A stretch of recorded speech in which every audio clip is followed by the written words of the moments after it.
ঢাকায় সিনেমার জনপ্রিয় চিত্রনায়িকা পরীমনি বিভিন্ন সময় কিন্তু আলোচনা সমালোচনায় থাকেন তিনি। গত কয়েক বছর ধরেই কিন্তু তার পর্দায় কোনো সিনেমা নেই, কিন্তু বেশ কয়েকটা সিনেমার কাজও করেছেন তার বেবি হওয়ার পরেই। কিন্তু সেই সিনেমাগুলো এখনো রিলিজ হয়নি। দেশের পরিস্থিতি ঠিকঠাক হলে হয়তোবা রিলিজ হতে পারে পরীমনির সিনেমাগুলো। তবে তিনি 2021 সালের একটি মাদক মামলায় হাজিরা দিতে গিয়েছিলেন কোর্টে। সেখানে গিয়ে কিছুটা ডিপ্রেশনে পড়ে যান চিত্রনায়িকা পরীমনি। সাংবাদিকের প্রশ্নের উত্তর না দিয়ে পরীমনি বলেন, আমি কিছুটা মানসিকভাবে ভেঙে পড়েছি, আপনাদেরকে পরে আমি সবকিছু বলবো না। এটা বলেই সেখান থেকে চিত্রনায়িকা পরীমনি চলে আসেন।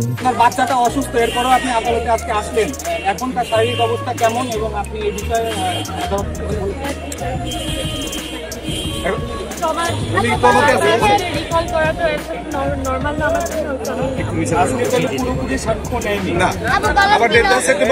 মূলত চিত্রনায়িকা পরীমনির ছেলেকে অসুস্থ অবস্থায় রেখেই কিন্তু কোর্টে যেতে বাধ্য হয়েছে। সে কারণেই কিন্তু তিনি মানসিকভাবে কিছুটা ভেঙে পড়েছিলেন। তো যাই হোক ভিউয়ার্স, পরীমনিকে নিয়ে আপনাদের কোনো মন্তব্য থাকলে অবশ্যই কমেন্ট বক্সে কমেন্ট করে জানিয়ে দিতে পারেন।